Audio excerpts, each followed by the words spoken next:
आणि त्या बाबांच्या निमित्ताने माझ्याकडे असलेली ही 1 तासाची प्रवचनवृत्ती सेवा.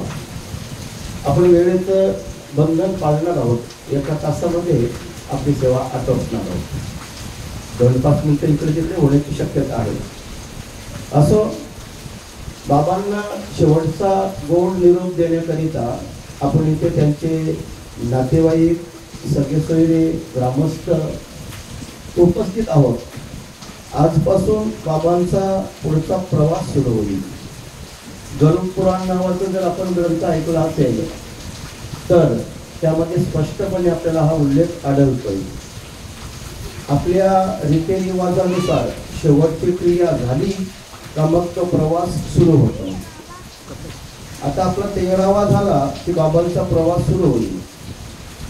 आपण बाबांना जेवू घातलं ना, ती माळ त्याच्या खाली ती कळशी ठेवून त्याच्यामध्ये त्यांना चहा जेवण वगैरे घातलंय. आता त्यांचा प्रवास सुरू होईल तो स्वर्गापर्यंतचा. स्वर्ग नरक एकाच ठिकाणी आहे. तिथला प्रवास सुरू होईल आणि हा प्रवास पूर्ण 1 वर्षाचा असेल. पूर्ण वर्षाचा कालावधी लागतोय. 86,303 योजनांचे अंतर आहे. एका दिवसाला 247 योजना.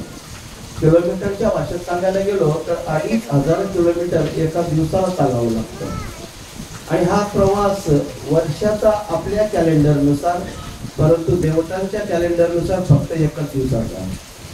त्यांना 12 ठिकाणी विश्रामासाठी थांबवलं जातंय. 16 ठिकाणी पुन्हा थोडंसं दर 3 महिन्यानं एक एक्स्ट्रा असं करून 16 ठिकाणी त्यांना विश्राम दिला जातोय. आणि म्हणून घरच्यांनी काय करावं तर बाबांच्या प्रवासाला सहकार्य होईल असं काहीतरी पुण्याचं काम करावं. त्यांनी कथा कीर्तन ऐकावी, तीर्थयात्रा करावी, जिथे जातील तिथं पिंडदान करावे. या ठिकाणी आपण जो विचार ऐकणार आहोत, श्रीमद भगवद्गीता भगवान श्रीकृष्णांच्या मुखारविंदातून निघालेली अमृतमय गंगा आहे. आणि या गंगेच्या ओघामध्ये 17वा अध्याय 14वा श्लोक. या श्लोकामध्ये आपल्याला भगवंत प्रत्येक माणसाने काय कर्म केली पाहिजेत याचं विश्लेषण करतात. श्री भगवान उवाच. भगवंताच्या मुखातील हे वाक्य येते. काय म्हणतात भगवान? देव द्विज गुरु प्राज्ञ पूजनम शौचम आर्जवम ब्रह्मचर्यम अहिंसा च शारीरम तप उच्यते. 8 प्रकारची कर्म आपल्याला भगवंत या ठिकाणी करायला सांगत आहे. 8 प्रकारच्या कर्मामध्ये सुरुवात देवापासून आहे. आपण प्रत्येकाने देवाची पूजा केली पाहिजे, ईश्वराचं भजन केलं पाहिजे, अध्यात्माकडे वळलो पाहिजे, परमार्थाची आवड असलीच पाहिजे. देवतांच्या नंतर द्विज ब्राह्मण देवता. ब्राह्मण देवता हे सगळं कार्य करत असताना मग शुभ कार्यामध्येही ब्राह्मण देवतांच्याच मुखातून देवतांना आवाहन केलं जातं. आणि मृत्तिकेच्या कार्यामध्येही, पिंडदानाच्या कार्यामध्ये तेच आपल्याला हवे. वास्तुशांतीला तेच लागतात. म्हणून ब्राह्मण देवतांचं आपण सन्मान केला पाहिजे, त्यांचंही पूजन केलं पाहिजे. त्यानंतर देव झाले, द्विज झाले. तिसरं प्रकरण आहे गुरूंचं आहे. आपल्या जीवनामध्ये गुरूंचं स्थान फार महत्वाचं आहे. प्रत्येक माणसाने गुरु केलाच पाहिजे. शास्त्रकर्त्यांनी तर असंही म्हटलंय, ज्याने गुरु नाही केला त्याचा जन्म वाया गेला. आपण फार भाग्यवान आहोत. का बरं भाग्यवान आहोत? पूर्वी आपल्याला काही कळत नव्हतं, अज्ञान होतं. माळ काय असते, तुळशी माळा काय असते, मच्छी मटण सोडणं शक्य आहे का, आपण विचारच करू शकत नव्हतो. बरं, त्यानंतर ठीक आहे, तिकडे वळलो नाही, मग दुसरे कुठं जावं का नाही जावं. आणि संतांनी विशेष कृपा केली. दादाजी नावाचे एक संत होऊन गेलेत आणि त्यांनी गीतेचा प्रचार आणि प्रसार फार मोठ्याने केलाय. दादाजींनी ही गीता घराघरापर्यंत पोहोचवली. त्यानंतर धर्मनिरंकार नावाचे एक संत होऊन गेले. त्यांनी निर्गुण निराकार ईश्वर त्याचं भजन कसं करावं, त्याला कसं बजावं हेही सांगितले. आणखी एक संत होऊन गेले. त्यांनी आपल्याला जय जय रघुवीर समर्थ म्हणायला शिकवलंय. समर्थ रामदास स्वामींचे विचार, दासबोध काय आहे, आम्ही कसं वागावं, त्या समासामध्ये त्या दशकामध्ये काय सांगितलंय. धर्माधिकार महाराज नावाचे संत होऊन गेले आणि या आपल्या भिवंडी परिसरामध्ये महानंद बाबा, काशीनाथ बाबा, इकडे भाऊसाहेब, आमच्या त्या भागामध्ये संत सावळाराम बाबा, वामन बाबा आणि पनवेल पट्ट्यामध्ये अप्पा माऊली, अशा या संतांनी अवतार धारण केली आणि आपल्याला एक चांगल्या मार्गाला लावलं. माणसाची कर्तव्य काय, त्यांनी कसं जगावं, कसं राहावं, ही शिकवण आम्हाला त्यांच्याकडनं मिळाली आणि आम्ही तसे वागायलाही लागलो. फरक पडला ना आपल्यामध्ये. पूर्वीचे दिवस आठवा आपण कसे होतो. आता आपण बैठकीला बसायला लागलोय, आपण स्वाध्यायाला जायला लागलोय, आपण धननिरंकारला जायला लागलोय, आपण कीर्तनाला जायला लागलोय, आपण सप्त्याला जायला लागलोय, आपण दिल्लीकर वारीला जायला लागलोय. हा बदल आहे आपल्यामध्ये आणि हा बदल श्रीगुरूंनी करून दिलाय. त्यानंतर आपली वडीलधारी मंडळी आहेत. घरातील वडीलधाऱ्या मंडळींमध्ये आपल्याला जन्म देणारी आई आणि बाप हे सर्वश्रेष्ठ आहेत. बाकीचे तर आहेतच, पण यांचा पहिला नंबर लागतोय. म्हणून त्या प्राज्ञांचा, त्या विचारवंतांचा, त्या अनुभवांचा आम्ही नेहमीच सन्मान केला पाहिजे, आदर केला पाहिजे. ज्ञानोबारायांनी ही वर्णन करत असताना वडीलधाऱ्यांमध्ये आपल्या आईला आणि वडिलांना विशेष स्थान दिलेलं आहे. प्रत्येकाच्या जीवनामध्ये आपण 4 दैवत मानतो ना. आपण मातृदेवो भव, पितृदेवो भव, आचार्य देवो भव, अतिथी देवो भव. आपली आई हे आपलं दैवत आहे, आपले वडील दैवत आहेत, आपले श्रीगुरु आपले दैवत आहेत आणि आपल्या घरी अचानक न सांगता आलेला अतिथी हाही दैवत आहे, देवच आहे. आपण फार कथा ऐकून आलोय. त्या शिवलामृतमध्ये सांगोणा मातेची कथा आपल्याला डोळ्यामध्ये पाणी आणते की नाही. चिलियाबाल एकुलता एक, श्रीराजा सांगोणाई आणि त्याचा एकुलता एक मुलगा आणि त्याचं मांस खायला मागितलंय.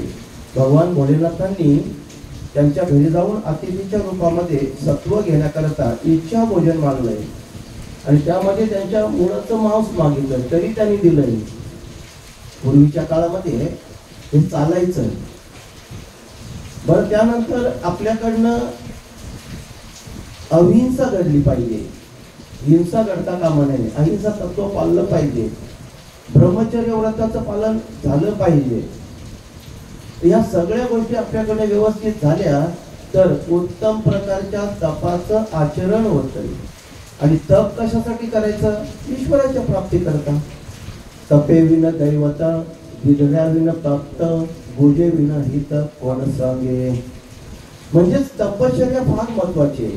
आणि आम्हाला इथे 8 प्रकारची कर्म सांगते. मग 8 प्रकारची कर्म आमच्याकडनं होतील किंवा नाही होतील.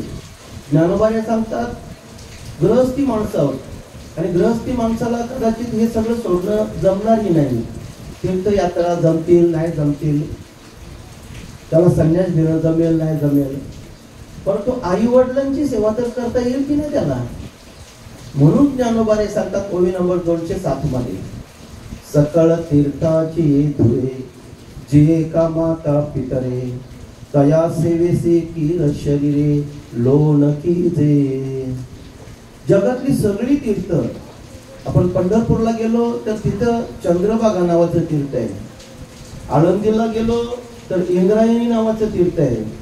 काशीला गेलो तर मणिकर्णिका नावाचं तीर्थ आहे.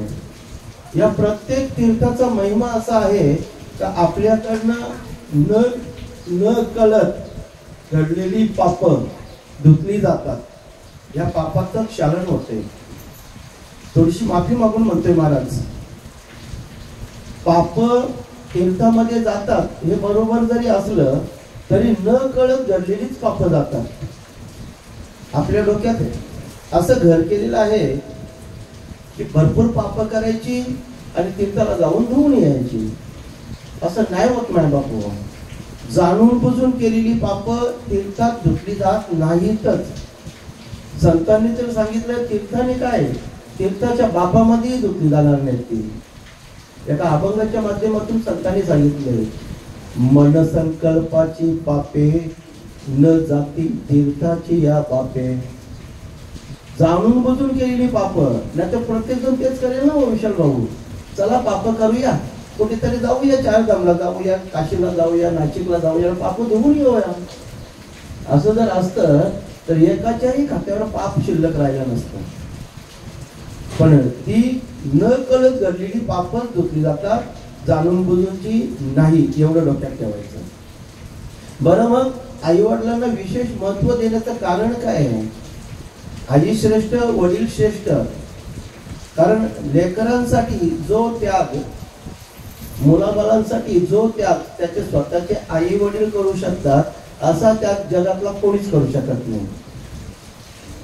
करेल कोणी? आईचं महत्व पाहायला गेलो तर 9 महिने पोटात सांभाळणं, त्याच्यानंतर बाहेर आल्यानंतर 9 महिने 10 महिने, आता त्याला उभं राहता येत, बसता येत नाही, खाता येत नाही, त्यावेळेला सगळी जबाबदारी आईकडे असते. म्हणजे कमीत कमी तिला 2 वर्ष या लेकराला फार जपावं लागतं. अगोदर पोटात असताना वर्षभर, नंतर बाहेर आल्यावर वर्षभर. आपल्याला सगळ्यात प्रिय असलेल्या संपत्त्या, सगळ्यात मोठं धन काय म्हणतो आपण? शरीर. आरोग्यम धनसंपदा. आपलं आरोग्य, शरीर चांगलं असेल तर आपण जगाच्या पाठीवर कुठेही गेलो तर एक म्हणच आहे ना, लाथ मारीन तिथं पाणी काढेल. म्हणजेच शरीर चांगलं असलं पाहिजे. देवाकडे दर्शन करता जात असताना आपण देवाला काय म्हणतोय? बाकी काही नाही मागितलं तर हे शरीर तरी चांगलं ठेव, एवढं तर मागतोच आपण. काही न मागणारी माणसं सुद्धा होतात, पुढच्या वारीपर्यंत शरीर चांगलं ठेव आहे ना महाराज, असंच आहे ना. म्हणजे आपल्या शरीराला फार किंमत आहे. आपण आयुष्यभर काबाड कष्ट करून धन कमवलेलं असेल आणि जर तिथे दरोडा पडत असेल, त्यांच्या हातामध्ये हत्यारं असतील, आपल्याला मारायला तयार असतील, तर आपण काय म्हणतोय? सगळं ने, पण मारू नकोस, हातपाय तोडू नकोस. आता हे ज्यांच्या घरावर दरोडे पडले तर त्यांना विचारा ना, सांगतील तुम्हाला. म्हणजेच या शरीराची किंमत एवढी आहे. या शरीराला आपण सांभाळतोय. आता तर फार सांभाळावं लागलंय. पोल्युशन, हवेतलं पोल्युशन, आवाजाचं पोल्युशन, सगळीकडे असंच झालंय. भेसळ, खाण्यातलं पोल्युशन. आणि मग डायटिंग करावी, जिमला जावं, व्यवस्थित झोप घ्यावी, चांगलं चांगलं खावं, हे कशाचं करताय? शरीरा करताय. मग एवढं ज्या शरीराला आपण जपलंय, पण एखादा रोग झाल्यानंतर आणि ज्या अवयवाला झालाय त्यावेळेला काय म्हणावं लागतं? या शरीरामधला तो जीव आत्मा वाचला पाहिजे, जीव वाचला पाहिजे. मग एक पाय किंवा हात तुटला तरी चालेल, असंच आहे ना. म्हणजे आतापर्यंत या शरीराची आम्ही काळजी घेतली आणि आता त्या शरीरातला तो जीव जर जात असेल, तो वाचवण्याकरता एखादा अवयव आम्ही बिनधास्त सोडायला मोकळे असतो ना. पण आई नावाचं दैव श्रेष्ठ का सांगितलं जाते? ज्ञानेश्वरीमध्ये ज्ञानोबांनी एक ओवी खर्च केली त्याकरता. या दोन्ही संपत्त्या आपल्याला जास्त प्रिय आहेत आणि त्या दोन्ही संपत्त्या आई नावाचं दैवत त्या लेकरावर असं ओवाळून फेकून देते. आणि अंगा जीवाची संपत्ती वेचून करी बाळाची पाळते, परी जीवे उबगणे हे स्थिती न पाहे माय. आई एकमेव असं दैवत आहे. आपल्या शरीराची संपत्ती आणि आपल्या जीवाची संपत्ती. माझ्या समोर बसलेत आमच्या माता भगिनी. आजपर्यंत ह्या इज्जतीचं त्यांनी शिलाचं रक्षण केलंय शरीराचं. आता तीच आमची मुलगी लग्न झाल्यानंतर शरीराला फारसं नाही जपत ना. अगोदर ती तिचा बांधा सुडोल ठेवण्याकरता व्यवस्थित मेकअप, व्यवस्थित राहील ती. पण ज्या वेळेला गर्भधारणा होते त्यावेळेला ती विचार नाही करत आता माझा बांधा अस्ताव्यस्त होईल, बेडौल होईल. ते नीट लक्ष देत नाही शरीराकडे, कपड्याकडे नाही. आणि डिलिव्हरी झाल्यानंतर ते बाळ ज्या वेळेला तिचं रडायला लागतं, इतर वेळेला ती केवढी काळजी घेते आपल्या इज्जतीची, आपल्या शरीराची, परंतु तिचं बाळ ज्या वेळेला रडतं ना, हजारो माणसांसमोर ती छातीला लावते ना. केला तिने विचार तर माझ्या शरीराचा एखादा अवयव कोणतरी बघेल? नाही. तिचं एकमेव उद्दिष्ट या बाळाचं रक्षण करणं. आईच करू शकते हा जगामध्ये, दुसरं कोणी नाही करू शकत. आणि म्हणून आई श्रेष्ठ सांगितली आहे, लेकोराचे हित वाहे माऊलीचे चित्त, ऐसी कळवळ्याची जाती करी लाभावी न पेटी. आमच्या भागामध्ये आम्ही खूप वेळा हे बोलतोय. आता इथे मी पहिल्यांदा चाललोय तुमच्याकडे, बोलून जाईन, फक्त भांडणं करू नका घरी गेल्यावर, एवढंच विनंती. जेवढी नाती आहेत ना आपली सगळी, जेवढी नाती, मग पती पत्नीचं नाते असेल, भावा भावांचं असेल, भावा बहिणीचं असेल, बहिणी बहिणीचं असेल, सगळी नाती कुठली तरी अपेक्षा ठेवूनच एकमेकांवर प्रेम करतात. माफ करा, हे मान्य करावंच लागेल. अपेक्षेशिवाय कोणीच कोणावर प्रेम नाही करत. पती आपल्या पत्नीवर प्रेम करत असेल तर त्याची एक लिस्ट असते. मी असं सांगेन तसंच वागलं पाहिजे. मी सांगितलं जा माहेरा तर जा, नको जाव तर नाही. आणि तिने जर नाही ऐकलं तर 2 दिवस बोलायचं नाही, रागा राग. प्रेम राहिलं कुठं? बरं, पत्नी पतीवर प्रेम करते असं दिसते, परंतु आता नवरात्र येणारच आहेत ना, 9 दिवस 9 कलरच्या 9 साड्या घेतल्या तर प्रेम, नाही घेतल्या तर ती 4 दिवस बोलणार नाही त्याच्याशी. पटतंय ना तुम्हाला हे? आमच्या भागातलं सांगतो, इकडचं माहित नाही मला. आमच्या इकडे डोंबिवली भागामध्ये मानपाडा, सोनारपाडा. बरं, मुलांचं प्रेम आई वडिलावर असतं. कुठपर्यंत? त्यांच्या पसंतीची, 2 व्हीलर असो का 4 व्हीलर असो, त्यांच्या पसंतीची दिली पाहिजे. नाहीतर आई बापाशी बोलायचे बंद. लोकांच्या पोरांना कशा गाड्या येऊ दिले बघल्या, आणि मग आपल्याला कधी जायला. माफ करा. बरं, तुमच्या बाजूला खूप शोरूम्स आहेत ना इकडे गाड्यांचे. तुम्हाला असं वाटत असेल, बघतच असेल ना, तर आपल्या पोराला न्या आपण बरोबर आणि सांगा चल तुला गाडी घेऊन देतो 4 व्हीलर. आणि तिथं न्यायचं ना, मारुती आल्टो पास करायची आपण. बघा घेते तो पोरा, तो सांगा तुला ठेव. त्याला ब्रिझा पाहिजे, त्याला क्रेटा पाहिजे, त्याला उंच मॉडेलची पाहिजे, त्याला बांगड्यांवाली पाहिजे, त्याला ते वाघाची झेपवाली पाहिजे. कळलं तर बरं होईल. म्हणजे आपल्या पसंतीची वस्तू दिली तर वडिलांवर प्रेम, भावाभावांचं प्रेम, भावा बहिणींचं प्रेम. आता हे जास्त मी सांगायची आवश्यकता नाही. भाऊबीजेला चांगली साडी आणली तर दादा चांगला, नाहीतर साधी आणल्यावर वर्षांच्या एक साडी आणायची, ती बी न जमा, ने तुझी तुला परत. अशाही काही बहिणी आहेत ना. माफ करा, हे चित्र आहे, वास्तवता आहे. याच्याकरता ग्रंथात जायची गरज नाही. म्हणजे प्रत्येक जण एकमेकावर प्रेम करतोय ते काहीतरी देवाणघेवाणाचा विषयच असतोय. अजून त्याच्या पलीकडं आता इकडे सोयरे आहेत ना तुमचे आगासनवाले. बरं, एकामेकाच्या गावामध्ये गेल्यानंतर इथली मंडळी गेली त्या सुनबाईच्या गावामध्ये आणि तिथे लग्नाला किंवा साखरपुड्याला गेली, आणि जर त्या सोयऱ्याने त्यांना ओळखून पण चहा प्यायला नाही नेला तर, अरे या जावयांच्याकडचे आहेत ना, या चहा पिऊन जा. आणि जर नाही नेला तर ते म्हणते या आमच्याकडे पण, मग आम्ही तरी चहा प्यायला नेतो का बघा तुम्हाला. म्हणजे ज्याच्या घरी चहा पिलाय त्यालाच आपण चहा प्यायला नेतोय. पटत असेल तर पहा, लग्नाचा वराड येतोय ना, त्याच्यामध्ये 400-500 लोक असतात, पण ते 400-500 जणांपैकी आपण नेमकेच 5-10 लोकांनाच ओळखून येतो ना आपल्या घरी. का बरं? कारण त्यांच्या गावामध्ये जाऊन आपण त्यांच्या घरी कधीतरी चहा पाणी पिऊन आलोय, आणि म्हणून त्यांना आमच्या गावाला न्यावं, आमच्या घरा या. हा म्हणजे देवाने घेवानच आलं ना. बाकीचे काय लोक नाहीत का, माणसं नाहीत का? म्हणजे आता मी इथून थोडासा विस्तार का केला, हे कळण्याकरता. आई का श्रेष्ठ असते, बाबा का श्रेष्ठ असतात. बाबा गेलेत ना, असेपर्यंत किंमत नाही कळत बाबा आपल्याला, गेल्यानंतर कळते.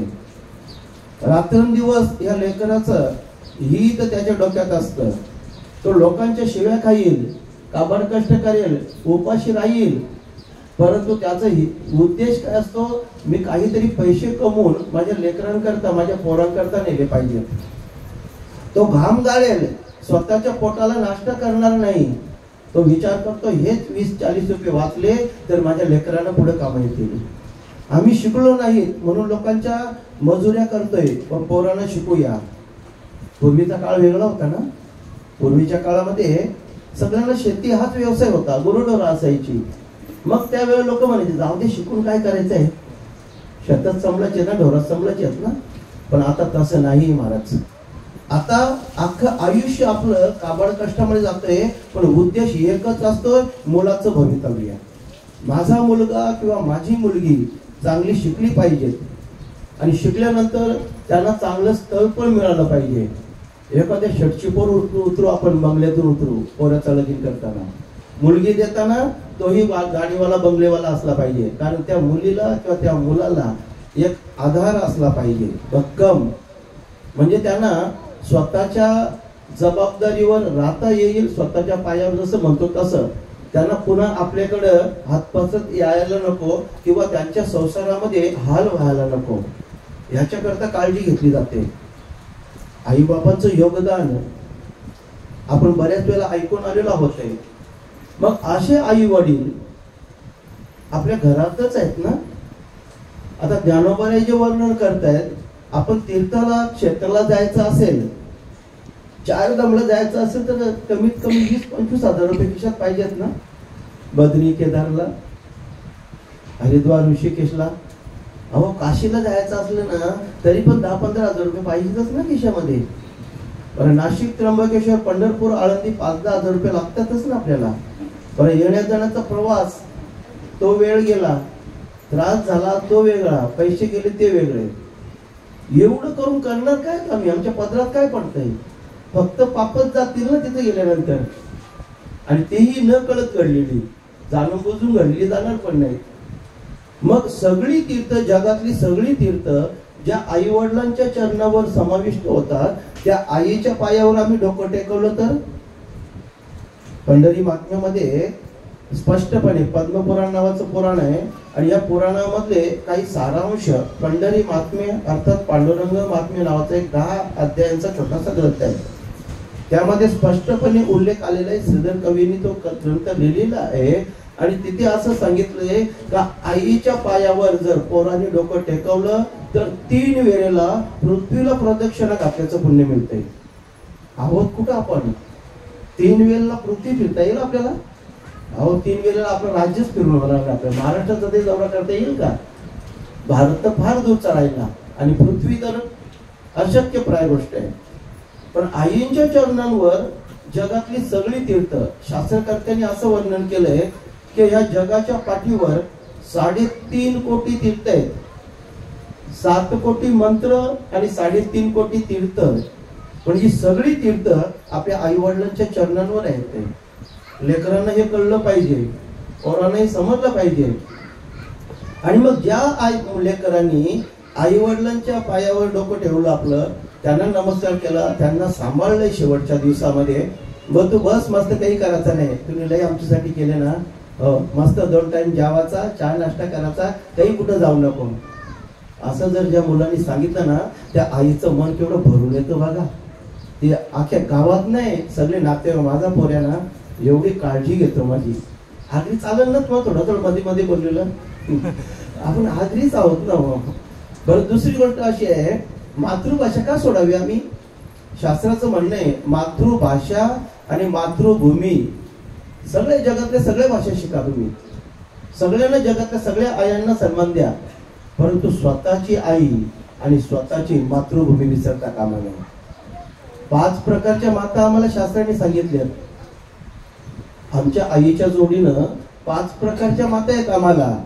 राजपत्नी, गुरुपत्नी, मित्रपत्नी, तथैवच पत्नी माता, स्वमाता, पंचता मातरा स्मृतः. श्लोक आहे.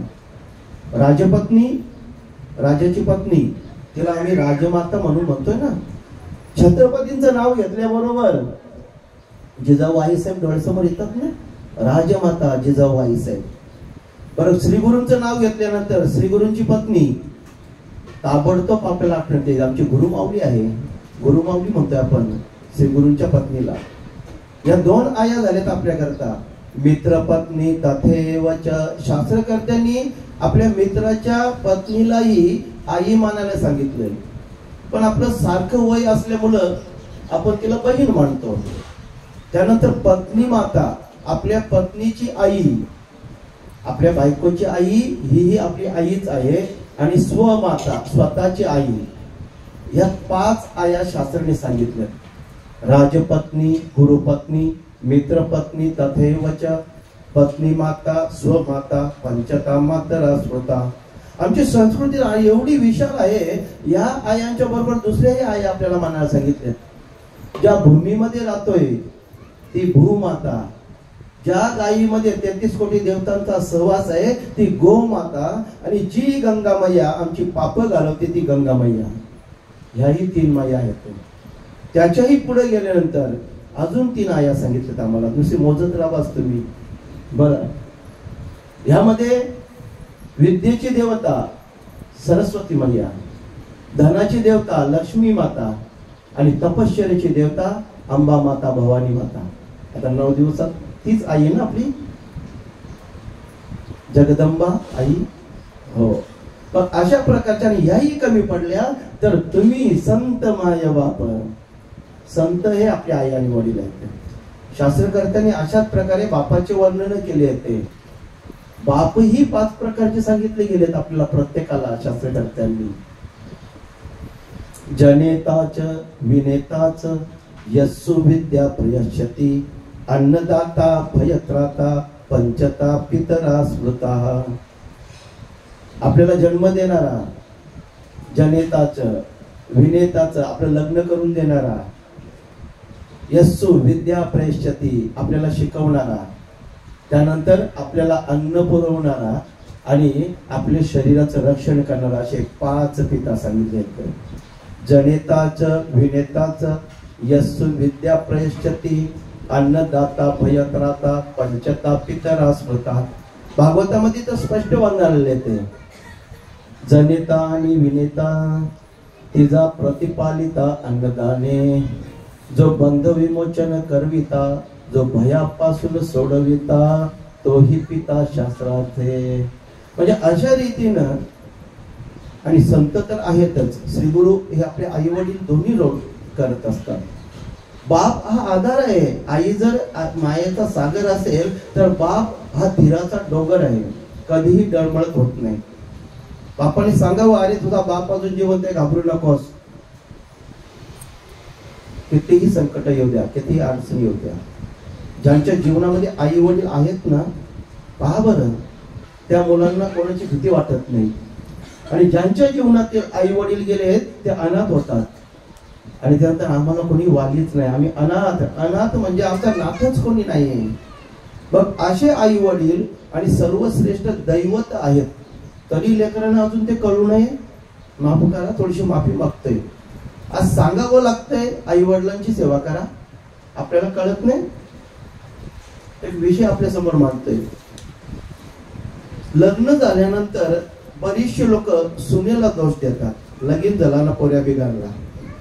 माफ करा, मी याच्या अगदी विरुद्ध आहे. कसं काय ते तुम्हाला सांगतोय. लग्न झाल्यानंतर जी सूनबाई, आपली जी पोरगी आपल्या घरी येते, तिला काय माहित आपली परीची परिस्थिती काय आहे? माहित आहे का तिला? नाही माहित. पण जो मुलगा आहे त्या मुलाला माहित आहे ना, आपण गरिबीतून वर आलोय का श्रीमंती वडिलोपार्जित होती ती. जर गरिबीतून तो वर आला असेल तर त्यांनी त्याच्या बायकोला सांगितलं पाहिजे. कधीतरी लग्न झाल्यानंतर 8-15 दिवसांनी, बघ माझ्या बहिणी माझ्यासाठी जाम खर्च केले, हा जाम माझी बहिणी मेहनत केली, लोकांच्या शेतावर गेली, चालीचं भात. आमच्या इकडे सांगता, आता इकडे काय होतं मला माहित नाही, फार गरीब परिस्थिती आमच्या भागामध्ये. पूर्वीच्या वेळा एक वेळचं जेवण पण मिळत नसेल, ते चालीचं भार न्यायला लागायचं. बरं, लोकांच्या शेतावर मजुरी करायला 5-5, 6 मुलं असायची महाराजजी. आणि मग एवढा मोठा संसार चालवायला लोकांची मजुरी, भाकरी बांधाव्या, तिने ते तांदळ, एक काळ असा होता तांदळाचा काळा बाजार होता 72च्या वेळेमध्ये, तोही करावा लागला. आणि उद्योगधंदे नसल्यामुळे काय होतं, तर मोकळेपणाने बोलतोय, दारूचा धंदेही तिला ती घालावी लागली, दारूचे धंदेही करावे लागले. अशा प्रकारे ती आई काबाड कष्ट करून मुलांचा सांभाळ करते. आता इकडे फार छान वाटतं मला, ग्रामीण भाग आहे आपल्याकडे, ग्रामीण पण गेलं निघून नाही का, शहरीकरण झालंय. ती आई काय करते लेकरासाठी, सकाळी उठल्याबरोबर सगळ्यात अगोदर त्या चुलीच्या तोंडाशी जाते ना, अगोदर भाकरी भुजेल ती, का तर माझ्या पोरांना भाकरी खायची सवय आहे, एक एक भाकर दोन दोन भाकरी ते खातील आणि मग कामाधंद्याला जातील. कारण घरचं अन्न खाल्लं पाहिजे. घरचं अन्न खाल्लं तर त्याची शरीर बघा, जुनी माणसं डोकरी माणसं 70-80 वर्षाची कशी अजून टाटाम ना, मस्त चालताना फिरताना. पण 7-7 8-8 पोरं आणि आताच्या आपले पोरी एक पोर झाला म्हणजे एक पोरा डोकरी झाली. आमची बघा 7-7 8-8 पोरा कशी अजून ठणठणीत ऐकतील का दिंडी वारीला. बघा तुम्ही हे आमच्या आया मावशी आहेत ना, अशा तुडू आपली सोनालीची भर केवढूशी नाही का ते सोनावळीवाले आमचे ते मोतीराम बाबा आहेत ना, आम्ही त्यांना लय अख्ख्या दिंडीची आमची त्याला आम्ही ब आणि बाबा दोघांना ते तुम्ही ओळखत असाल, नातेगोती असतील तुमची. एवढीशी आहे मस्त पैकी, पण चालायला सगळ्यांच्या पुढं ती तुळस घेतली घाटातून. हे काही कोणाकडे देत तरुण मुली नाही घेत, पण ती आई मात्र मस्त चालते. जुनं ते सोनं म्हणतात ना, काबड कष्ट केलेत त्यांनी, मेहनत केली, घरचं खाल्लंय. आता 500 रुपये पोराला देतो, जा चायनीजच्या गाडीवर खाऊन ये. शरीराचे खोकळे झाले, तुम्ही कोणाच्या विरोधात नाही. शरीर फक्त दिसायला बंधून दिसतात,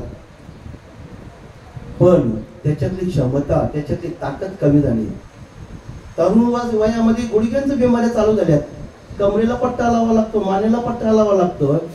मी तर सांगतो, कालही म्हटलं आगासन मध्ये, जरी जिम करणारी पोर आहेत ना, बॉडी बिल्डर दाखवतात ना, कर्ड इकडनं तिकडनं, त्यांची डोक्यावर भाराचा शाखा पिकल्यानंतर भारा भाराने त्यांना सांगा अर्धा विषय ते खल्याने नेऊन टाको भारा, मग समजेल तुमचं काय. नाहीतर त्याच्या पलीकडे दुसरे. आता आपण काय झालंय, वल ठेवलीच नाही ना, कॉन्क्रीट करायला लागलो. मस्त अंगण असा मोठा, दिवाळीच्या वेळेला पूर्वी काय करायचो आपण, अंगणा मस्तपैकी कुरवाचा, लहान माती त्याला सांगत चोप आता ही भरू आपल्या जनावाला, मग समजेल किती दम आहे तो. माफ करा. म्हणजे मला सांगायचं तात्पर्य, आपण फक्त आता बाहेर सगळं नटणं मुरडणं सगळं बाहेरनं चाललंय, पण आतमध्ये काय आहे. व्यसनाधीन झालेली मुलं आमची. पूर्वी फार काय तर संध्याकाळी जेवताना एखादी घोट पाण्याची, आता तसं नाही ना. आता दारातच बिअर शॉप आलेत महाराज. करणार काय.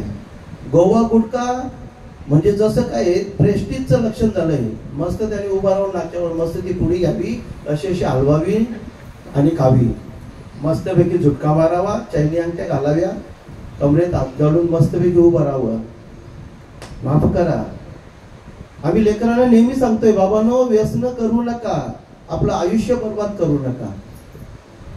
एक तरुण मुलगा ज्या वेळेला घरातून जातो ना, अख्खं घर ढासळते महाराज. त्या आईवडिलांच्या समोर जर तरुण मुलगा गेला तर त्याला जीव नकोसा होतोय.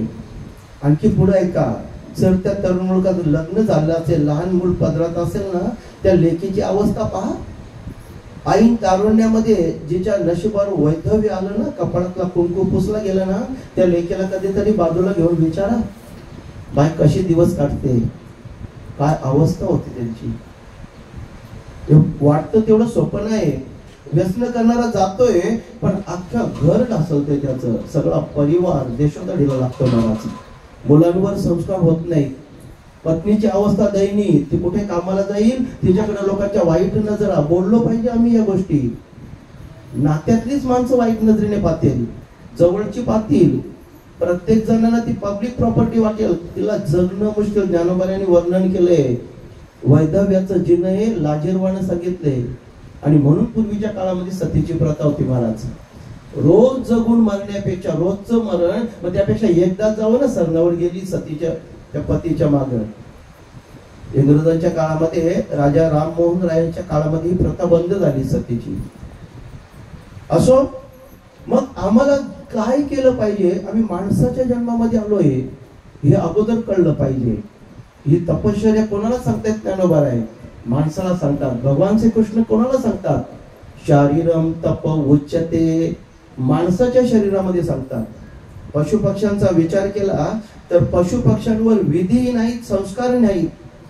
आहेत का कधी पक्ष्यांची लग्न, पक्ष्यांचे साखरपुडे, वाढदिवस, 10वा 13वा आहे का मावशी, कावल्यांचा 13वा, आखे गाव आखे जगाचे पिंडदान खाली जाई तर त्यांचा 13वा कधी नाही होत. बरं, त्यांच्या करता काही शिक्षण पाण्याची सोय नाही ना. त्या चिमण्यांना का पेन्शन मिळते का, नाही ना मिळत. बरं, ही सगळी जनावर आपण पाहतोय, यांना काय पोरं होत नाही. त्यांचं पोट भरत नाही. अहो 4 गोष्टी भगवंतांनी प्रत्येकाला दिलेल्या आहेत, त्या ऐकून घ्या. मी विनंती करून बोलतोय. प्रत्येक जीवाला 4 गोष्टी आहेत. आहार, निद्रा, भय, मैथून, सर्व योनी समसमान. सगळ्यांमध्ये माणूस सुद्धा पकडून 84 लक्ष योनीमध्ये या 4 क्रिया समान आहेत. खावं काय ते प्रत्येकाला कळतंय. पोट घालण्याकरता, भरण्याकरता, जगण्याकरता खावं हे प्रत्येकाला कळतंय ना. हा, खाण्याच्या पद्धती वेगळ्या वेगळ्या आहेत. कोणाची आवड काय, कोणाची आवड काय, कोण काय खाईल हेही सांगता येत नाही. बरं, त्यानंतर आहार घेतल्यानंतर निद्रा, झोप तर सगळ्यांना घ्यावीच लागते ना. प्रत्येक जीवाला झोप आवश्यक आहे. विश्राम, आराम करावाच लागतोय. आपला जीव कसा वाचवावा त्याबद्दल प्रत्येक जीव काळजी घेतो ना.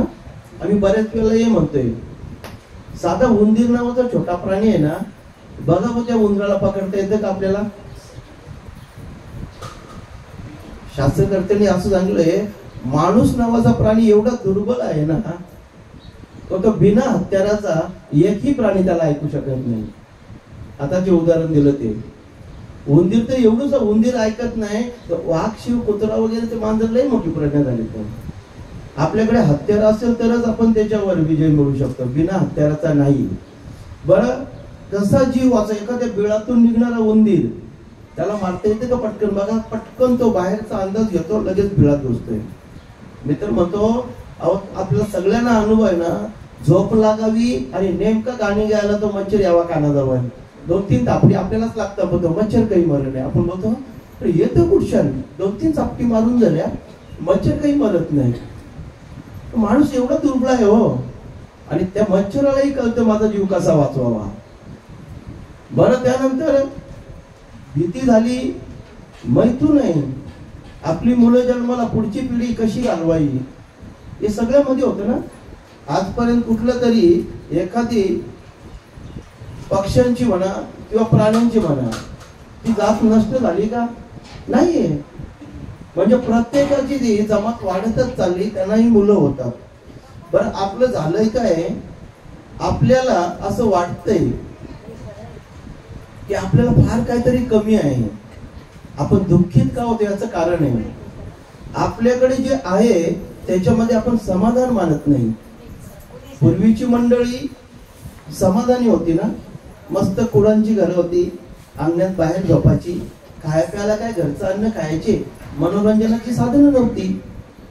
आता आपण आपल्या सुखाकरिता नवीन नवीन साधनांचा विचार केला आणि जेवढा विचार सुखाकरता केला, ती सगळी साधनं दुःखात टाकायला लागली. असंच आहे ना महाराज? हो, मान्य करावं लागेल आपल्याला. मोबाईल कशाकडे घेतला आपण? सुखाकरता घेतलाय. तेवढा लांब कोण जर एक फोनवर फोन कशी आहे सगळेच समजेल ना. बाय कशी आहेस, बरी आहेस ना, तरच तर नाही ना, काही लागला तर सांगा. झालं ना. पहिले अख्खा दिवस जायला यायला लागायचा ना, आता एका क्षणात. बरं, त्याच्याही प्रगती झाली. व्हिडिओ कॉल, चेहरा पाहता येतो लगेच, दाखव पोऱ्याला दाखव, झोपले कर असंच ना. सगळीकडे हेच आहे. म्हणजे पण हे झालंय कशासाठी? आमच्या सुविधेसाठी. पण तो जर हातातून पडला, फुटला, किंवा एक दिवस लाईट नसली, बॅटरी उतरली, तर माणूस घाबराबावरा व्हायला लागला. आज फोन नाही करता आला, झालं ना, दुःखात टाकलं ना त्याने. बरं, ही दुसरी गोष्ट, आता आपण दागदागिने, कपडे, वस्त्र असतोय, 5-10 तोळ्याची गंठण आपल्या माता भगिनींच्या अंगावर आहेच ना. आनंद वाटतोय, नवीन केली, 5 तोळ्याची केली, 10 तोळ्याची केली, कुठपर्यंत? दुसरीच्या गळ्यामध्ये 15 तोळ्याची बघितली, त्याची आपली ढाकून ठेवलेली बरी. म्हणजेच इतरांकडे पाहिलं तर ते फार दुःख, आनंद टिकत नाहीच आहे. मग आपल्याला टिकणारा आनंद प्राप्त करायचा आहे. टिकणारा, आणि टिकणारा आनंद फक्त परमार्थामध्येच मिळू शकतो. भगवंताच्या नामचिंतनामध्येच मिळेल, अध्यात्मामध्येच मिळेल. आणि म्हणून प्रत्येकाने भगवंताला शरण गेलं पाहिजे, देवाचं भजन केलं पाहिजे, पूजन केलं पाहिजे, वारीला गेलो पाहिजे, दिंडीला गेलो पाहिजे, गावात सप्त्याला गेलो पाहिजे. नाहीच जमलं तर बाजूला मंदिर असेल ना, तिथं आरतीला तरी गेलोच पाहिजे.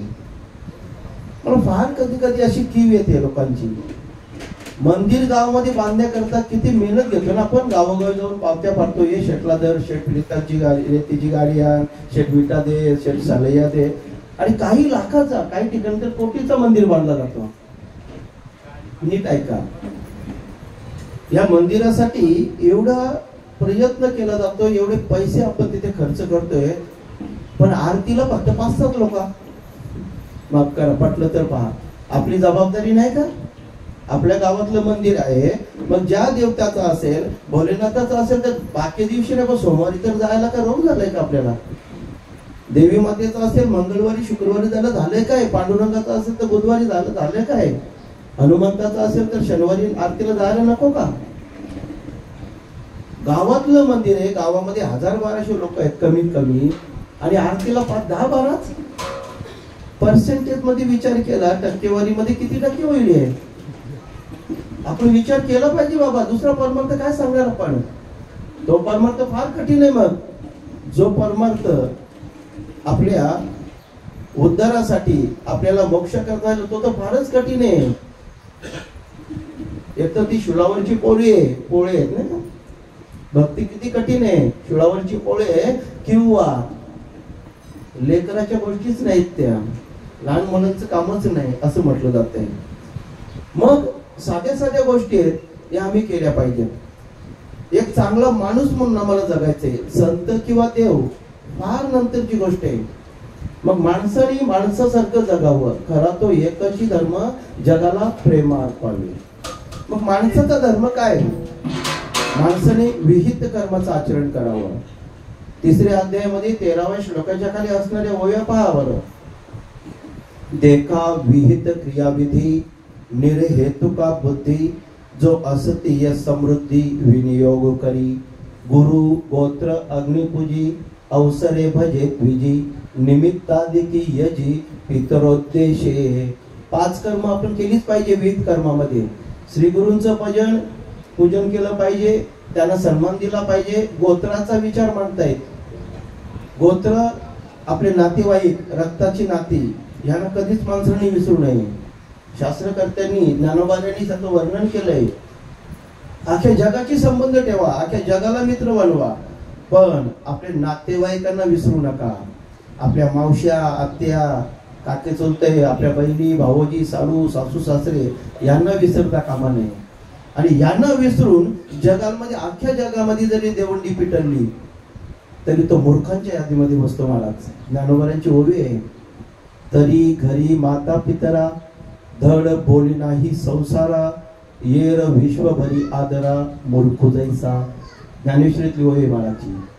आपल्या घरी आई वडिलांशी बोलत नाही, भावा बहिणीशी बोलत नाही, काका चुलत्यांशी बोलत नाही, न तिकडे जाऊन निसा बाबू करत. मग लोक किती पण पालखी घालून त्या डोक्यावर घेऊ द्या. मूर्ख जैसा. ज्ञानोबा सांगतो तो मूर्ख आहे, त्याच्या मागे लागलाय तुम्ही. परमार्थ नीट करायचा असेल तर आपल्या घरचं वातावरण चांगलं पाहिजे. घरातली ग्रहलक्ष्मी खुश पाहिजे. घरातली आई नावाचं दैवत खुश पाहिजे. आम्ही काही ठिकाणी घरामध्ये जातो, फार आनंद वाटतो मला. त्या घरातली आई मस्तपैकी अशी छानपैकी नऊवारी असे लुगडा नेसून, मस्तपैकी टिकली बिकली लावून, आणि छानपैकी त्या खुर्चीत बसलेली असतं. टिपाईवर भाजी असतं ना, भाजी मोडत असायची. चित्र पाहिलं ना, फार आनंद वाटतो मला. ज्या घरातली आई सुखी आहे ना, ते घर सुखी आहे. विचार करा कधीतरी या गोष्टीचा. आणि ज्या घरातली आई दुःखी आहे, त्या घरातल्या कोणालाच नीट समाधान मिळणार नाही. पैशाने मिळतं का सगळं? उगाच आपल्या डोक्यामध्ये हवा गेली, पैशाने काही पण करू. आणि पैसा वेळेला अजिबात खूप उपयोगी येत नाही. प्रसंग असेल ना, आपण पाहिलेत ना, आपल्या भागामध्ये दोन्ही तरुण मुलंच गेलीत ना, आपल्या वयाचीच ना, आपल्या बरोबरची. त्यांचाही आज एकाचा 13वा आहे, परवा एकाचा 2रा झाला. त्याने का पैसा खर्च केला नसता? अहो मग शेठ लोक मेलीच नसते ना कोणी. पैशाने सगळं विकत घेता येत असतं त्याला. नाही, आपल्या प्रारब्धामध्ये गोष्ट असावी लागते, ज्याला आपण नशीब म्हणतोय. आणि नशीब कशावर लिहिलं जातंय? मागच्या कर्मावर आधारित. नशीब कसं लिहिलं जाते? मागची कर्म विचारात घेतात. सातबाराचा उतारा कोणाच्या नावावर कुठल्याही गावात थोडं निघणार आहे. त्याचं काहीतरी त्याचे आजोबा पंजोबा खापूर पंजोबा असतील तेव्हा तिथे येतं ना त्याचं नाव. गाव नमुना 14. आता लोक पार पुण्यापर्यंत 1952 असतं तेव्हाचा रेकॉर्ड काढायला जातात. म्हणजे तिथं काहीतरी असतील ते होतं. तसंच आम्ही जन्माला आल्यानंतर आमच्याकडनं काय क्रिया होतील, कशा पद्धतीने होतील, आम्ही किती जगणार आहोत, 5 गोष्टी ती सती माता 5वीच्या रात्रीला लिहिते. 5वी करतात ना आपल्याकडे, आमच्या भागामध्ये 5वी करतात. तो पाटा असतं, त्याची पूजा करायची. आणि पाट्याच्या बरोबर दुसरं काय असतं, मालटा, मोठा दिवा दगडाचा, मालटाच म्हणतात ना या भागात, काय म्हणतात काय माहित नाही, आमच्याकडे मालटा म्हणतात. मस्त अर्धा 1 लिटर तेल राहील. का बरं आम्ही विचार केला याचा कधी नाही, सोन मात्रीने केला. झालं आम्ही पण मस्तपैकी खाऊन पिऊन मजा केली, गुटकं खाल्लं, चणे खाल्लं, थोडीशी पार्टी केली तिकडं बाजूला नेऊन, झाली 5वी. माफ करा, 5वी कशी असते आणि 5वीचं महत्व काय. तुम्ही माता भगिनी आहेत ना, हे सगळं तुमच्या हातात आहे, तुम्ही बदलू शकताय. तुम्ही रणरागिणी आहेत तुम्हीच. आई जगदंबा नुसत्या नवरात्रीपुरती नाही, आयुष्यभर तुम्ही ठरवलं तर होतंय. थोडीशी करायची दादागिरी, बाकी टायमाला करतो ना, साडी नाही चांगली होते ना दादा, मी ना दादा, त्याच्यापेक्षा या संस्काराबद्दल थोडीशी दादागिरी करावी तुम्ही, आमची फार अपेक्षा आहे. 5वीला काय घडतं ऐकून घ्या. 5वीच्या रात्रीला तो दिवा रात्रभर विजू द्यायचा नाही. आता ठीक आहे, मालटा नसेल तर लाईट चालली पाहिजे, कारण त्या 5वीच्या रात्रीला ज्या वेळेला आपण सगळे झोपतो त्यावेळेला ब्रह्मदेव त्या सती मातेला घेऊन येत आहे. आणि ब्रह्मदेवाने जसा सांगितलं तसं सती मातेने लिहिला. पूर्वीच्या सोनमात्रे म्हणायच्या नाही का, म्हणायच्या ना, आता पण म्हणत असतील. बरं, मग ब्रह्मदेव काय सांगतो त्या सती मातेला, 5 गोष्टी याच्या कपाळामध्ये लिही, म्हणून ती 5वी. 5च गोष्टी लिहिल्या जातात, 4 पण नाही आणि 6ही नाही. थोडा रस्ता सोडा त्याला जायला, मावल्याला जायला, थोडंच घालून घ्या, ऍडजस्ट करूया आपण. बरं, आपण कुठे आहोत, 5वीच्या विषयावर. 5वीच्या रात्रीच म्हणून तिथं ती दिवा विजू, 5वीच्या 7वीची राती न विसंबती जेवी वाती, असं ज्ञानेश्वरीमध्ये उल्लेख आहे. बरं, तिथं काय लिहिलं जातं, 5च गोष्टी लिहिल्या जातात. आपण किती धन कमावणार आहोत, म्हणजे शेठ होणार आहोत का गरीबच राहणार आहोत, हे 5वीच्या रात्रीला ठरतंय आपलं. बरं, आपण किती शिक्षण घेणार आहोत, इंजिनियर, वकील, डॉक्टर, का नुसतंच रिक्षा चालवापुरता, हमाली करण्यापुरता. बरं, हेही तिथंच लिहिलं जातं 5वीच्या रात्रीला. ऐकताय ना आपण, ऐका जरूर. त्याच्याकरता तर एवढे लांब आलोय ना आम्ही, पाऊस असतानाही थोडासा भिजलोय महाराज. बरं, 2 गोष्टी कोणत्या, ह्याच्या आयुष्यात किती धन येणार आहे, श्रीमंत होईल का गरीब राहील, हा किती शिकणार आहे का असंच अडकणी राहणार आहे, हे 5वीला ठरलं जाते. किती आयुष्य जगणार आहे, 10, 20, 40, 50, 70, 80 का 100च्या पुढं, तेव्हा नेहरं लवकर आता बस जरा. म्हणजे किती जगणं हेही 5वीच्या रात्रीला ठरलं जाते. आम्ही कसे वागणार आहोत हेही 5वीच्या रात्रीला ठरलं जाते. आमच्याकडनं कोणती कर्म होतील ते 5वीच्या रात्रीला. आणि शेवटचं आमचा मृत्यू कोणत्या दिवशी, कोणत्या वेळेला आणि कोणत्या ठिकाणावर आहे हे ठरलं जाते. 5 गोष्टी एकदा का ठरल्या, ब्रह्मदेवाने त्याच्यावर शिक्कामोर्तब केलं, त्याचा स्टॅम्प लावला का त्यामध्ये बदल होत नाही. सुप्रीम कोर्टाचा निर्णय, ज्ञानेश्वरी आपल्याकरता सुप्रीम कोर्ट आहे. आणि मग ज्ञानोबाला आहे 18व्या अध्यायामध्ये ओवी नंबर 102 मध्ये सांगतात का ललाटीचे लिहिले न मोडेगा काही केले, काळे गोरे पण धुतले फेटवलेने. एकदा का त्या सटी मातेने लिहिलं, ब्रह्मदेवाने वाचलं, मारू का शिक्का, मार शिक्का, बस. आता त्याच्यामध्ये बदल नाही. आणि मग आपण म्हणतोय ते मराला घालतात अवरे लांब मराला, हर मराला केवढं लांब घालतो, म्हणजे ते एक फक्त गरुडाच्या आई पुरतं नाही मर्यादित, आपल्याला प्रत्येकाला तसंच आहे. आपण फक्त नंतर चर्चा करतोय, असं नसता केला तर तसा झालाच नसता. अरे तसं वाहण्याकरता ते तसं केलंय ना त्याने, आणि ते करून घ्यायचंच होतंय. मग हे सगळं लिहिलं जाते 5 गोष्टी. याला आधार काय आहे, मागच्या जन्मातला आधार घेतला जातो. मागच्या जन्मामध्ये आम्ही काय काय केलंय आणि मग त्याच्याच आधारावर आता तुला पुढं काय बघावं लागेल. नसल पटत तर पुन्हा चला ज्ञानेश्वरीमध्ये. आगा कर्मी जे उरावे ते तेही सुखी दुःखी फळावे आणि तया ते भोगावया यावे देहा एक. आमची उरलेली कर्म, शिल्कीतली कर्म, आणि मग ते कर्माचं फळ भोगण्याकरता शरीर. वाह, अरे वाह, बेथोडेवाली मंडळी आली. मग आमची कर्म शिल्लक राहिलीत आणि त्या कर्माचं फळ भोगण्याकरता ते भोगावया यावे देहा एक. शरीर नावाचं झाड आहे आणि या झाडाला दोन फळं लागतात, एक सुखाचं आणि दुसरं दुःखाचं. ही कर्म आपलीच, दुसऱ्यांची नाहीत. हे पटण्याकरता परत एकदा संतांकडे चला. भोगतो न घडे संचिता वाचुनी करावे ते मनी समाधान म्हणून मनी मानू नये खेद म्हणावा गोविंद वेळोवेळा. आपण जे भोग भोगतो ना ते आपलेच संचित होते, आपलीच एफडी होती मागच्या जन्मातली, फिक्स डिपॉझिट. आता ते भोगतोय, मग ते भोगत असताना नुसतीच बोट यांच्या त्यांच्याकडे नाही दाखवायची. माणसाचा स्वभाव असा झालाय ना, तो दुःख भोगत असताना नेहमी दुसऱ्याकडे बोट दाखवतो. यांची मुलं आम्हाला भोगायला लागली, त्यांची मुलं का कोणी सांगितलं तुम्हाला? आपल्यामुळेच भोगावं लागतं. भोगतो न घडे संचिता वाचून. मग दुसऱ्यांना बोट दाखवण्यापेक्षा, आपल्या मनामध्ये खेद करण्यापेक्षा काय करावं आपण? भगवंताचं नामचिंतन करावं. म्हणून मनी मानू नये खेद म्हणावा गोविंद वेळोवेळा. त्या वेळेला आपण देवाचं नामस्मरण करावं. कलियुगामध्ये प्रभावी साधन आपल्याकडे, औषध गोळ्यांची गरज लागत नाही महाराज. छोट्या छोट्या दुर्ज्ञांवर आणि छोट्या छोट्या संकटांवर मात करायची असेल ना, तर भगवंताचं नामचिंतन करा. तुम्हाला आवडेल त्या देवाचं नामचिंतन करा. कोणी सांगितलं ह्याच देवाचं नाव घ्या, त्याच देवाचं नाव घेतलं पाहिजे? भगवंताच्या हजारो नावांपैकी, लाखो नावांपैकी कुठल्याही देवाचं नाव घ्या ना, आपल्याला आवडेल ते. ज्ञानोबारायांनी याचंही वर्णन केलंय ज्ञानेश्वरीमध्ये. नामाची या सहस्रवरी नावाई या अवधारी सजुनी या संसारी तारू झालो. ज्ञानोबाराय ज्ञानेश्वरीमध्ये सांगतात, माझ्या नावाच्या, भगवंताचं म्हणणं आहे, माझ्या नावाच्या हजारो नौका.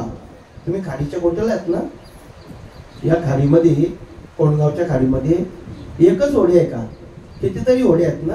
कुठल्याही होडीत बसलो तर आपल्याला प्रवास करता येईल ना. मग तसंच भगवंत सांगतात, या भवसागरामध्ये भगवंताच्या नावाच्या हजारो नौका, आणि नुसत्या नौका नाहीत तर सजवल्यात, त्यांना छान रंगरंगोटी केली महाराज. त्याच्यावर ध्वज पताका, त्याच्यावर तोरण बांधले. ते सजुनिया संसारी तारू झालो. संसारी लोकांना भवसागरातून पार पडण्याकरता भगवंताच्या नावाच्या ह्या नौका आहेत, ह्या होड्या आहेत. बसलो पाहिजे.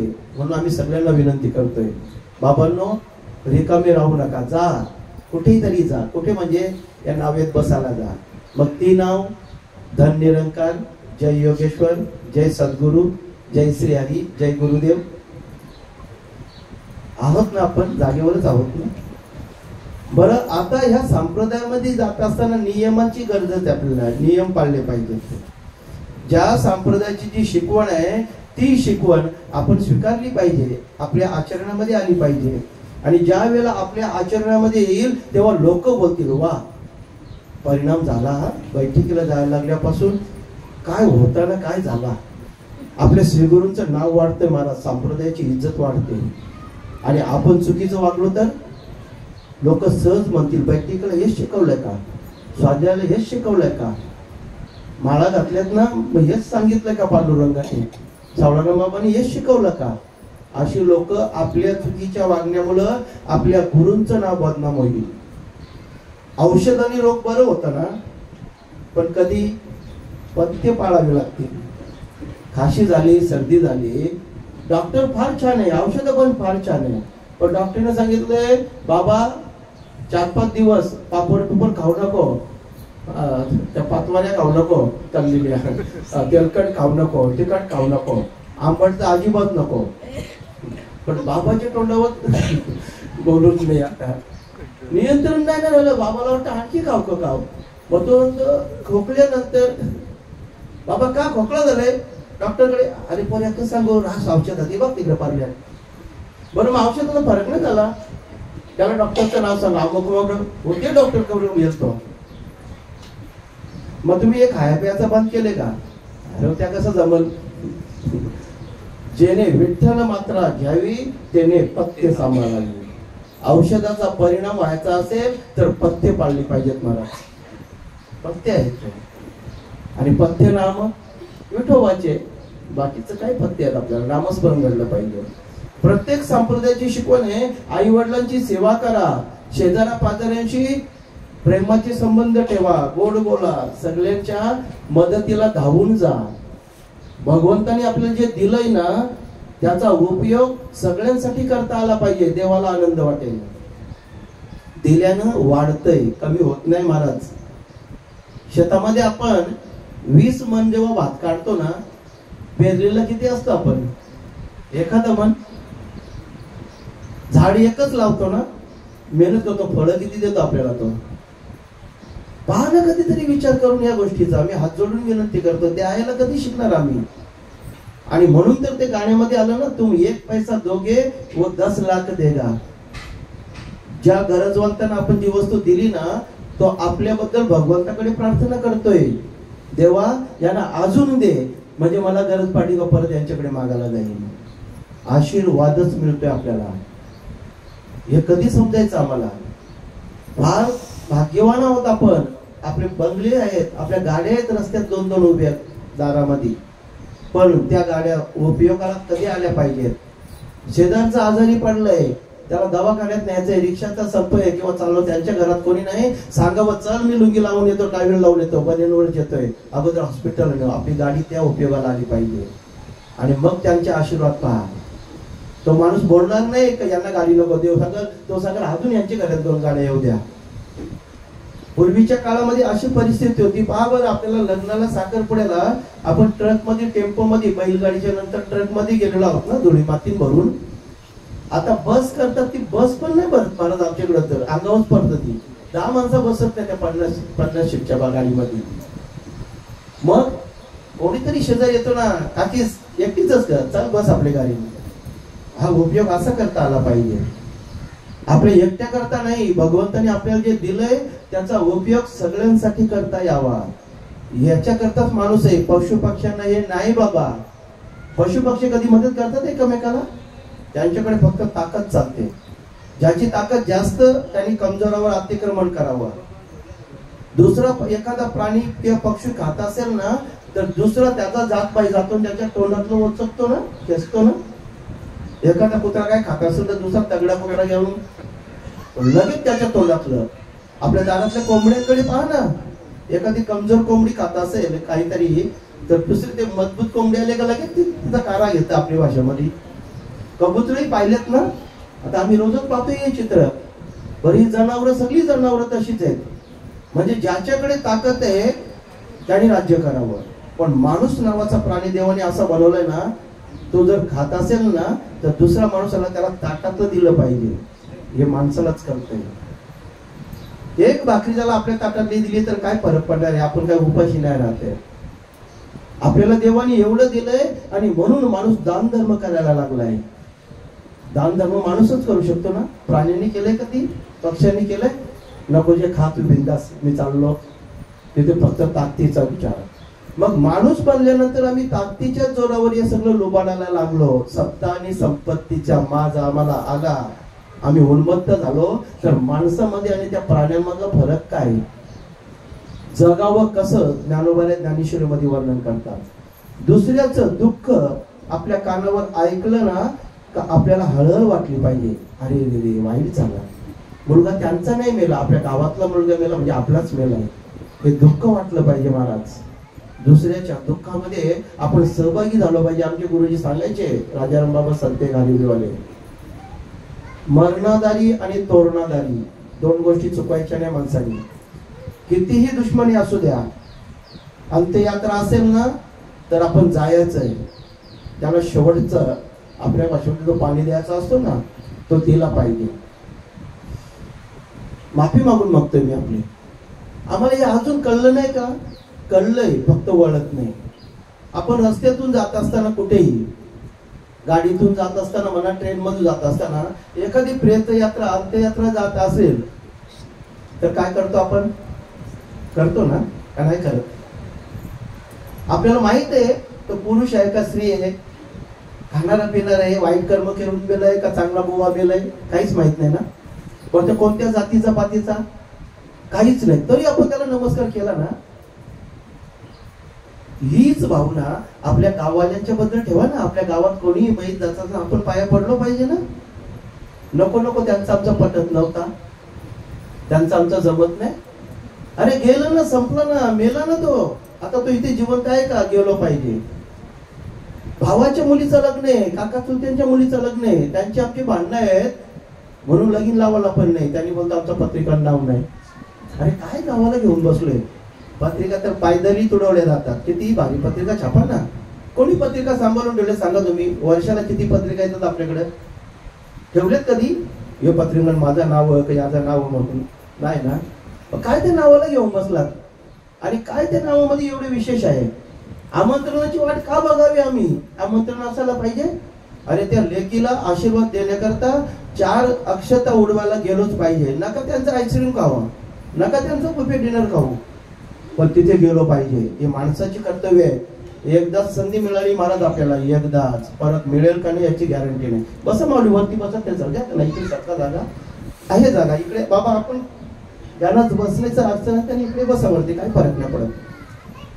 आपण माणूस आहोत आणि ही संधी एकदाच आहे. कागद टाळी न्यायाने मिळालेला देह आहे असं म्हणतात शास्त्र करते. आंघोळीला गेलेला बाबा आणि तो देवाच्या नावाने टाळी वाजवत होता आणि तो कावळा हातामध्ये सापडला. सारखा सारखा सापडेल नाही सापडणार. शास्त्रकर्त्यांनी या देहाचं वर्णन केलंय. पुनर्वित्तम पुनर्मित्रम पुनर्भार्या पुनर्महिम येतात सर्व पुनर्लभ्यम नच शरीरम पुन्हा पुन्हा.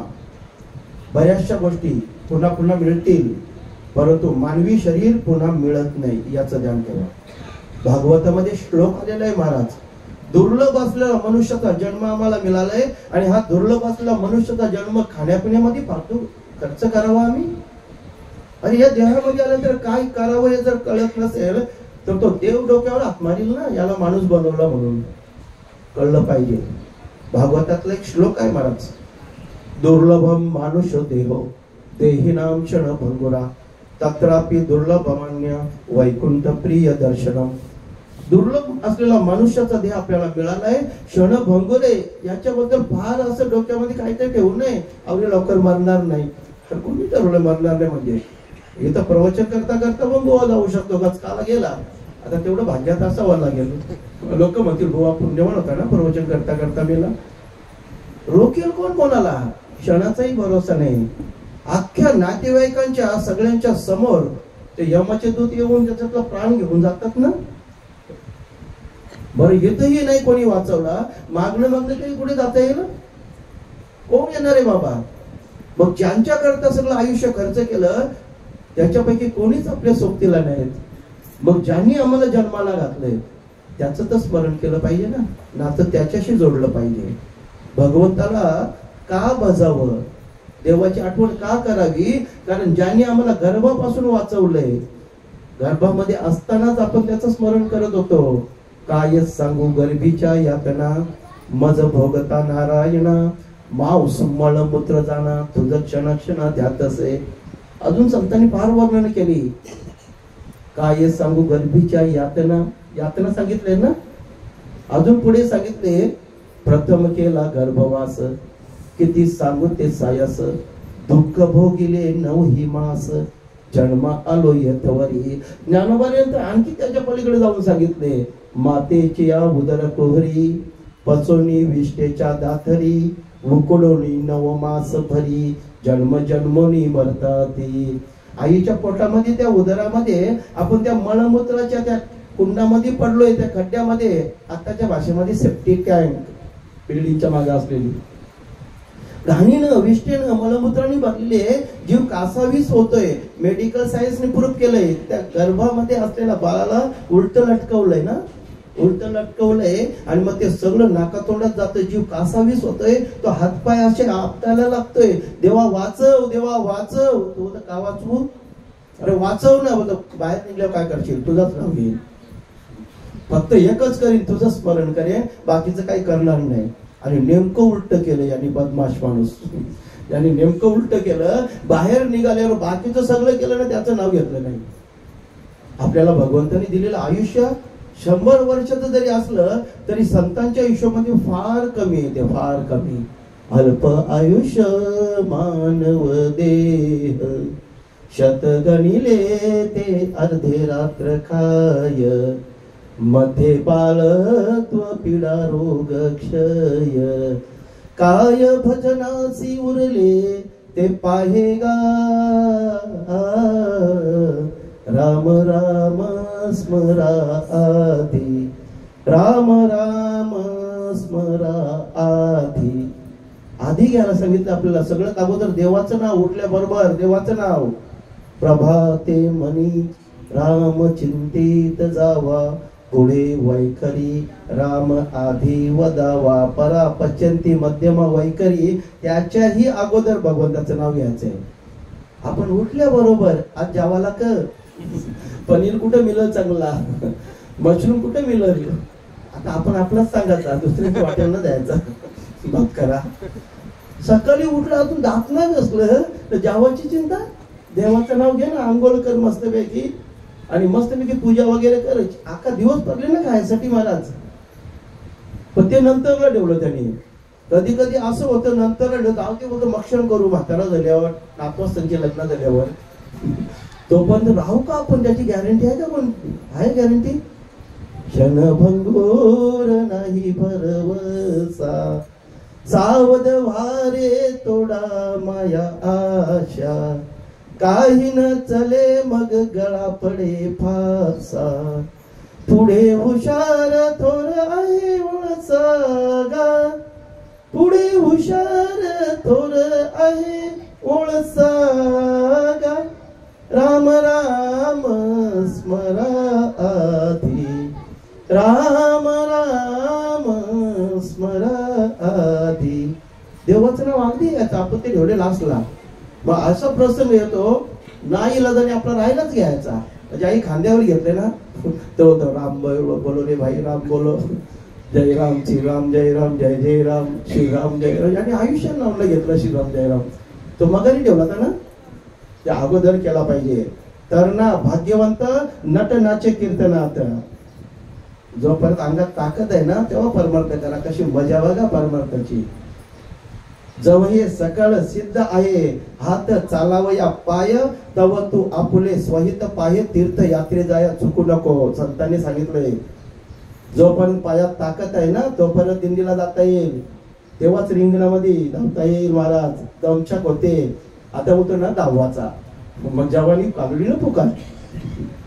तारुण्य दशे विषय व्यथा, वृद्धपणी प्रवर्तली चिंता, मरे मागुता जन्मधरी. आता डोक्याला लावून मारणार मग नाहीये जन्माला. किती वेळा जन्म यावे, नित्य व्हावे फजित. फजिती करून बसलोय ना आपण.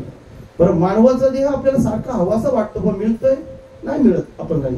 पण बाकीचे देह माऊली एकदा नाही दोनदा नाही, एक एक योनी कोटी कोटी फेरा, मग लागे वारा मनुष्य देहाचा.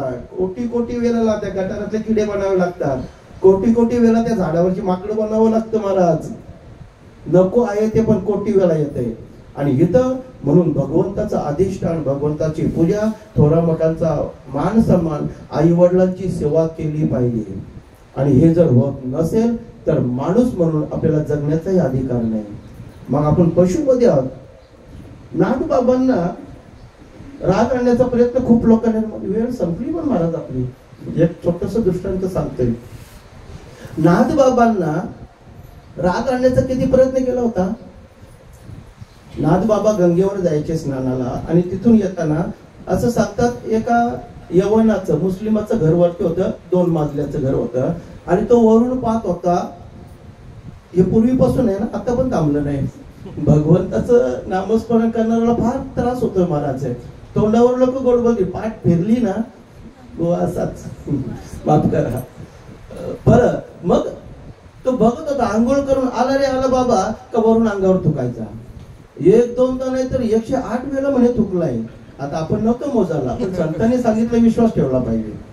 यवन अंगावरी थुंकला, प्रसाद देऊनी मुक्त केला. आता थुंकणारा थकलाय आणि तो खाली आलाय. बाबा पाया पडतो. पण का पाया पडतो? तुमच्या अंगावर जो थुकत होता ना तो मीच. आपले आता भेटला असता तर माफ करा, गोवाना महाराज बघला नसता. आपण पहिले मिळला असतं त्याने डोका पडला असतं त्याचा. 108 वेळा थुकलास ना वरत्या सांगायला लागले मी थुकल्या. अहो बस मधून एकाची थुंकी उडावी, आपण मोटरसायकल लगे आडवी. कोण थुकला बोला? लगेच आपल्या गावाजवळ आल्यावर अख्ख्या बसवाल्याने शिवा देऊन मोकला ना.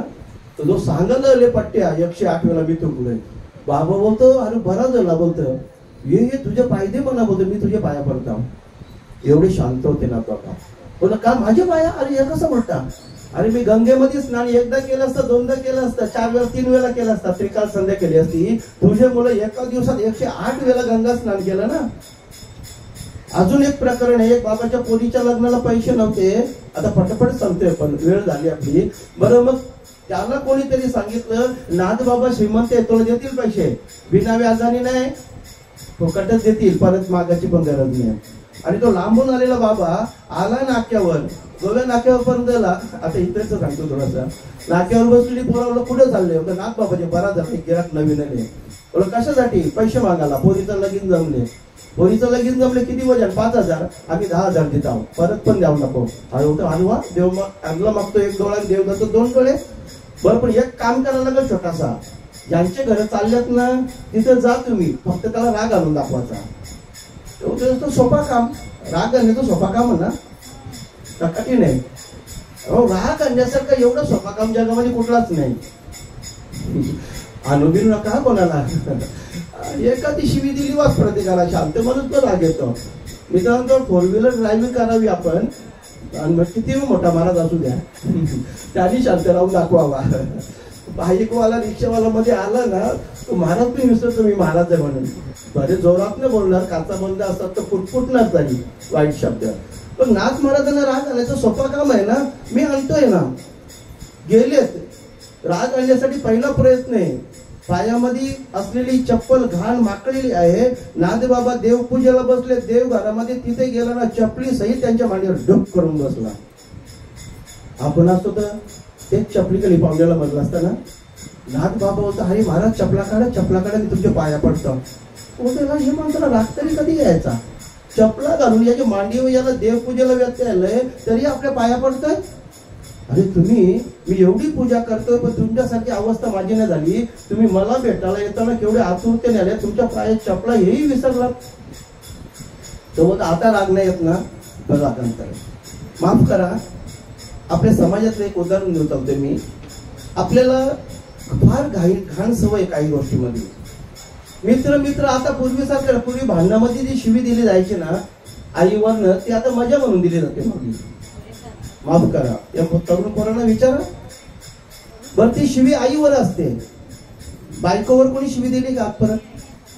हात मांडण तरी झालीच समजा बायकोच्या नावाने शिवी दिली तर आईच्या शिवा पचून घेतलेत आपण. म्हणून आता त्यांनी विचार केला याच्या बायकोचा अपमान करायचा, याच्या बायकोला छेडायचं आपण. बाबा जेवणच जायचं नाही. जेवायला बसवले आणि ती गिरिजामय्या जेवण वाढते. याने विचार केलाय तोही तरुण आहे, गिरिजामय्याही तरुण आहे. जेवण वाढता पाटणावर डोक करून बसला. एवढाच का पाहुण्याला आपण आपल्या बायकोच्या पाठीवर कोणी असं बसला तर? नाथ बाबा सांगतात गिरिजे सांभाळ हा. ते बोलते बस झाला, तुम्हाला काही वेळबीड लागले काय? रोज आपल्या हरिपंडिताला खांद्यावर घेऊन मी वाटते ना. तेवढी शांत आहे. पण त्या नाथ बाबाला राग आपण आणलाय. आपण एवढे पठ्ठे नाही आणला राग. बाबा नाथांच्या हरिपाठामध्ये प्रमाणे.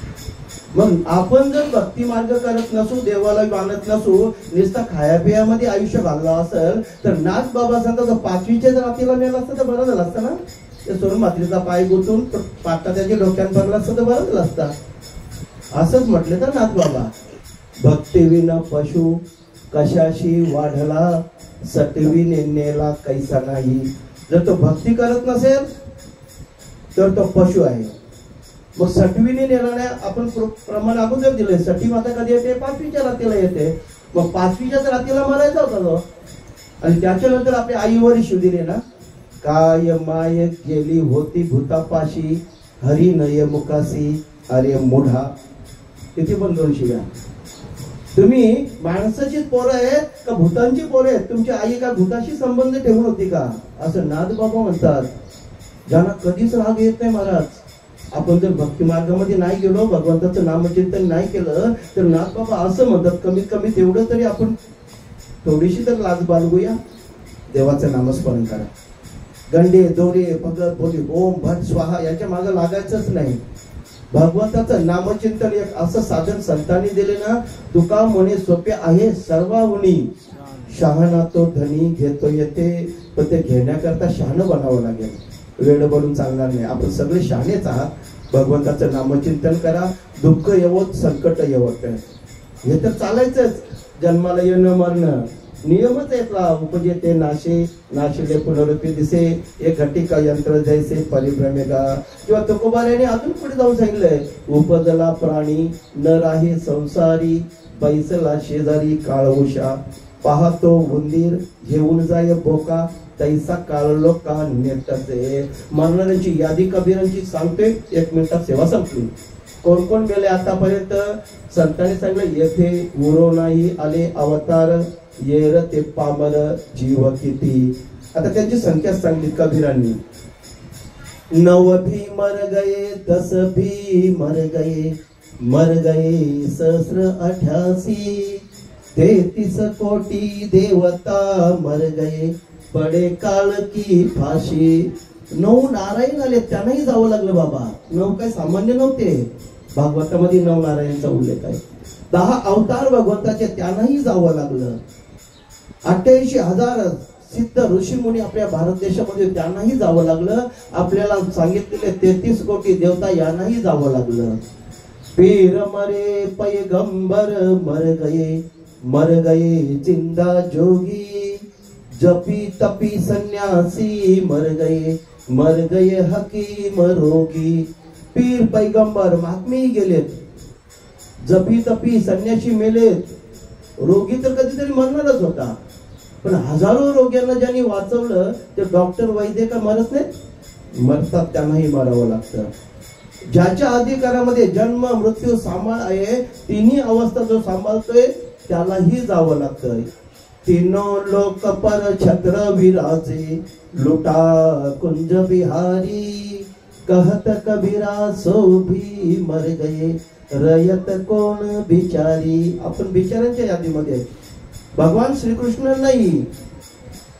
जन्म सांभाळ आणि मृत्यू यांना जावं लागलं. आपण तर बिचारे, कधी पण जावं लागेल. कृष्ण बाबा गेले, आपण राहणार आहोत. माफ करा, पण मरण्याच्या अगोदर सावध व्हायचंय. या संसारामध्ये असलेलं आपलं चित्त थोडंसं बाजूला करावं. आता परमार्थाकडे वळावं आणि आपली सुटका करून घ्यावी. मरण तर आहेच आहे. उपजल्या पिंडा मरण सांगते, पण त्याबद्दल जास्त न घाबरता आपला उद्धार कसा होईल. 2 जणांना कळलं, त्यांनी जीवनाचा एकत्रास उरला खटवांग रायाची भाग्यदशा कशी प्राप्त झाली. आणि परीक्षिता मुक्ती 7 दिवसात. त्याला कळलं मी 7 दिवसात मरणार आहे. सगळ्याचा त्याग गेला. गंगेच्या किनाऱ्यावर जाऊन श्रीमद भागवताचं चिंतन केलं. परीक्षित राजाने एका तासामध्ये स्वतःचा उद्धार. आपल्याकडे अजून भरपूर आयुष्य पडलंय. माय बापो, विनंती करतो, जेवढं शिल्लक आयुष्य आहे ना, त्याच्यामध्ये देवाचं कार्य करण्याकरता भगवंताचं नामचिंतन जा. कुठल्याही संप्रदायामध्ये जा, प्रत्येकाचा आदर करा, आई वडिलांची सेवा करा, माणुसकी धर्म पाळा. जीवनाचं सार्थक आहे. आपली सेवा संपली. थोडीशी जास्त वेळ घेतल्याबद्दल मी क्षमा मागतोय. 5-10 मिनिटं आपली जास्त घेतली. पावसाने बऱ्यापैकी आपल्याला आता मोकळीक दिलेली आहे. पुढच्याही क्रिया बाकी आहेत.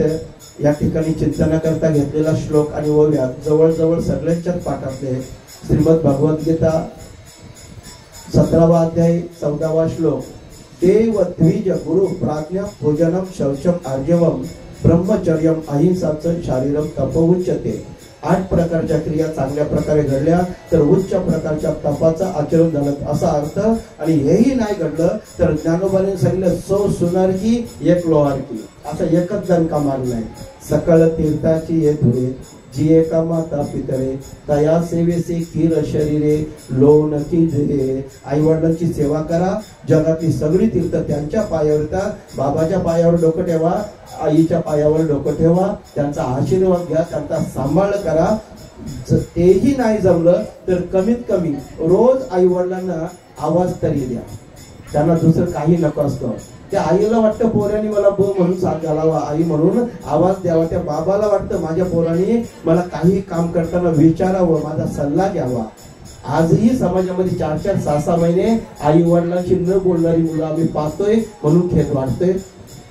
आम्हाला अधिकार नाही तेवढा, परंतु आमच्या गुरूंनी सांगितले याचा प्रचार आणि प्रसार तुम्ही केला पाहिजे. अधिकार नसताना बोललो त्याबद्दल क्षमा मागतोय. माझ्याकरता आपणच भगवंताच्या मूर्ती आहात. प्रभू तुम्ही महेशाची मूर्ती आणि मी दुबळा अर्चित असे भक्ती म्हणून बोल जरी गंगावती स्वीकाराल तरी. दगडातल्या त्या लाकडातल्या त्या धातूतल्या मूर्तीची पूजा करण्यापेक्षा या चालत्या फिरत्या देवाच्या ईश्वराच्या मूर्ती यांचं मन कसं समाधान होईल, आपल्या मुखातून कोणाचं मन दुखावणार नाही असं बोलावं.